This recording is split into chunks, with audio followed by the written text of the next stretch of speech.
So this video we will looking at an example of how to solve isentropic efficiencies of turbines. Alright, in the previous video we're talking about the concept, how do we go about, and here's a quick recap. For efficiency of the turbine, it's basically a ratio of shaft work out for actual situation over isentropic, this ideal situation. And further on we get H1 minus H2 in reality actual, and H1 minus H2S, that means isentropic process, right? So here let's look at this example. We have a turbine right here, and the steam enters this turbine at P1, it is at 3 megapascal, and the T1 is 400 degrees Celsius, and it leaves at P2 at 50 kilopascal, and the temperature is at 100 degrees Celsius. And the power output of the turbine is 2 megawatts. So that means this is work out, right? Work out is 2 megawatts.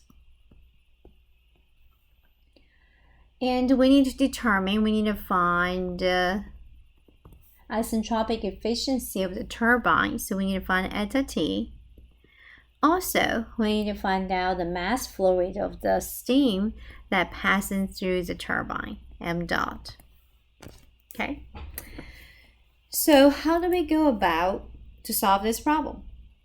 We know this formula, finding eta T. So first step, we need to go find our H1, because the formula requires us to get H1, right? H1 is going to be from this initial state. P1 is 3 megapascal and T1 is 400. So let's go to water steam table, and we needed to find out what state this belongs to, right?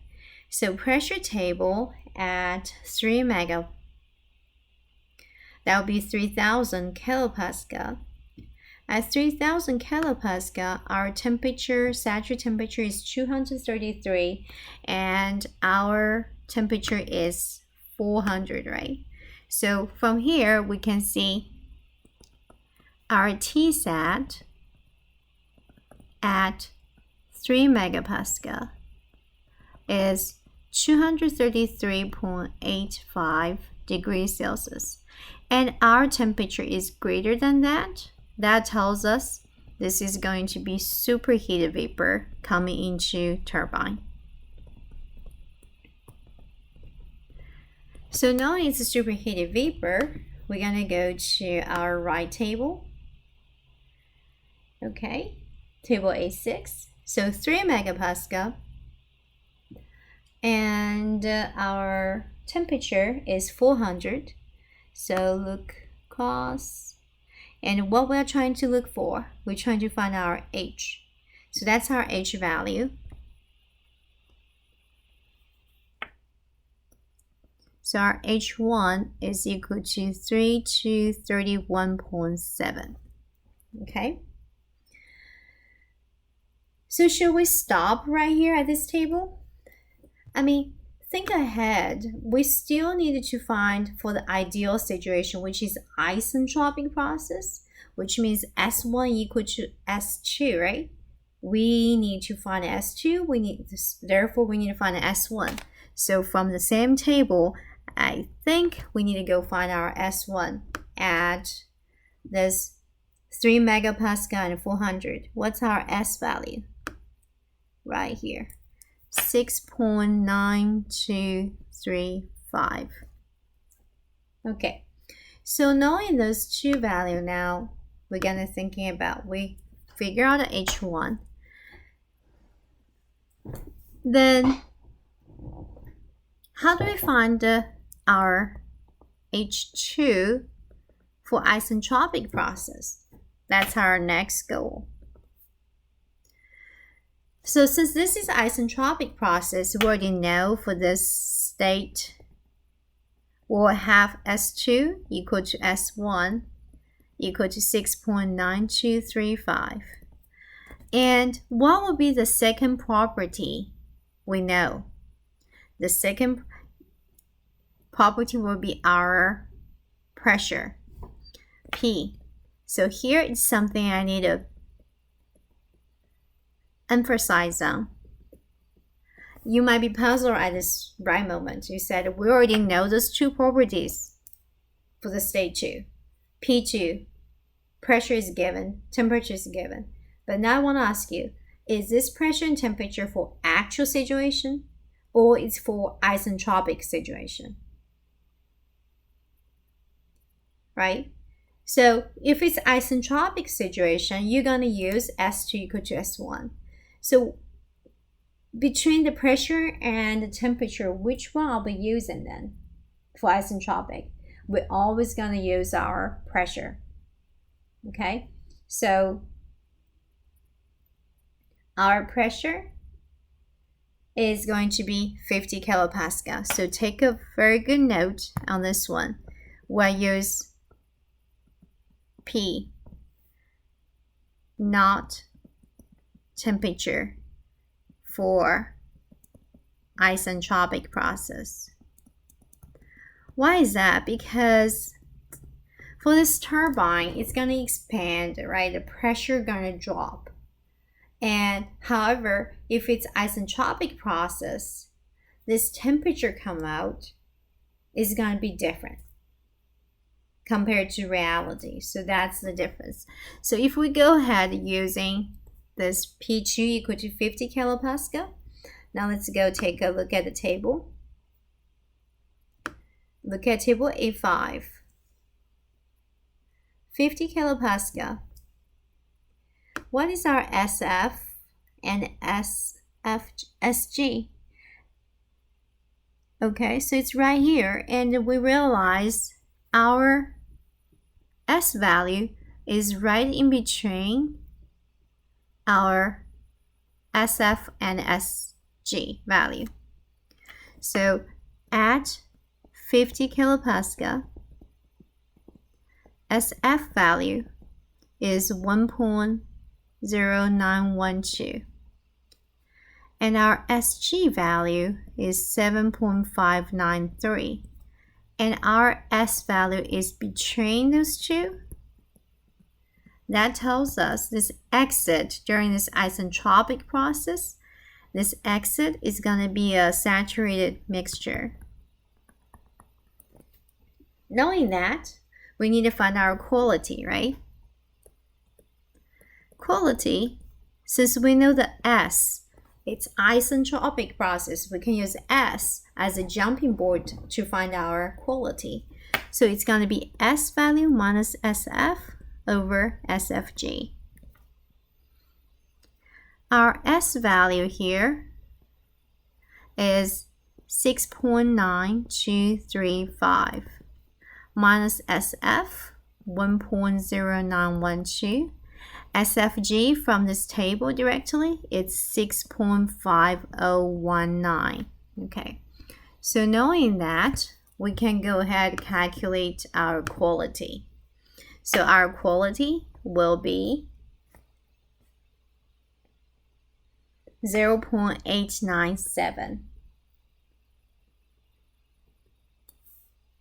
Okay, and again, this is for what? This is for isentropic process. Then, knowing the quality, we know the formula calls us to find H2. So we can go ahead and find our H2 is going to be equal to HF, since it's mixture, right? We're going to use this formula, HF plus XHFG. Then we need to go back to look at this particular pressure, which is 50 kilopascal. So 50 kilopascal, what's our HF? HF is going to be, it's a mixture, HF is 340.54. And our X quality is 0.897, and our HFG is, from the table, 2304.7. So when we add them all together, we will get our H2. That calculation is 2407.9 kilojoule per kilogram. And make sure this is again what? Isentropic process. So really, that means this is H2S. Okay.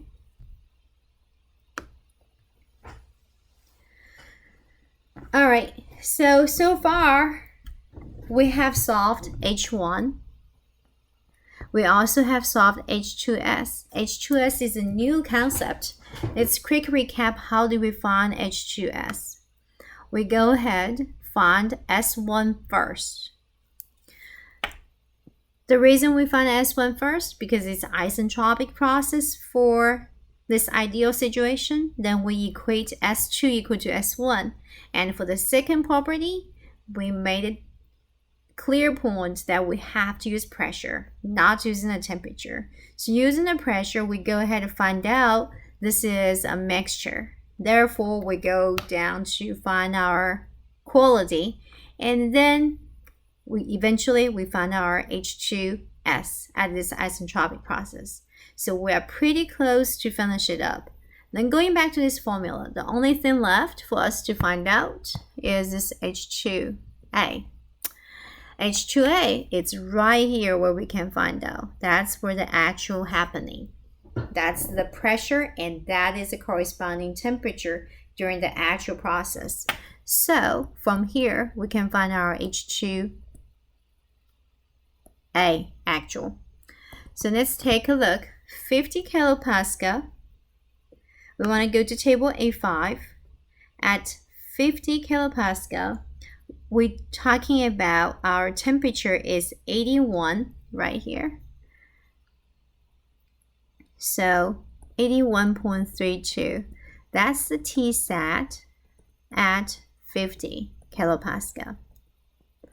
And our temperature is 100 degrees Celsius. So this T equal to 100, greater than this Tsat, which means during the actual process, this exit coming out is still superheated. It's not that efficient, right? Because you want to be efficient, you want to be dropped down to maybe a liquid vapor mixture. In that situation, so more thermal energy will be converted to the shaft work. So here, in reality, it's not that efficient. It's superheated. So in that case, we're going to go to our superheated table, 50 kilopascal and 100 degrees Celsius to find our enthalpy. So table A6. Okay, 50 kilopascal, that means it's 0.05 megapascal. And it's 100 degrees Celsius. So going over here, we need to find our H. That's our H value, 2682.4. So that's 26082.4 kilojoule per kilogram. That's our actual enthalpy. Compare this value with your H2S, which is ideal situation. This value is 2407.9, right? All right. Now, I think we're about to find out this isentropic efficiency of this particular turbine. Eta T is equal to H1 minus H2 actual over H1 minus H2 isentropic. Our H1 value, we found that in the first step, is right here, 3231.7 minus the actual we just found out, it's 2682.4.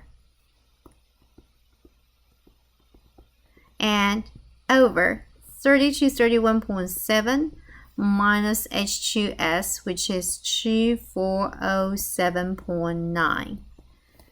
Okay, what would that give us? The calculation gave us 0.667. Yeah, that's your thermal efficiency of a turbine. Okay, I think we're almost done. There's one more loose end to tie it up. It is trying to calculate the mass flow rate. There's one thing we haven't used. That one thing is this shaft work, right? Now, we know from turbine, the shaft work out is mass flow rate times initial inlet enthalpy over minus H2. So if you need to quickly review the turbine, so go back to the video about open system and the turbine concepts. And there are also a few examples in videos. So here, since we know this turbine output, this value is given, it's 2 megawatt. And we need to find this mass flow rate. And we also know this H1, it's 3231.7.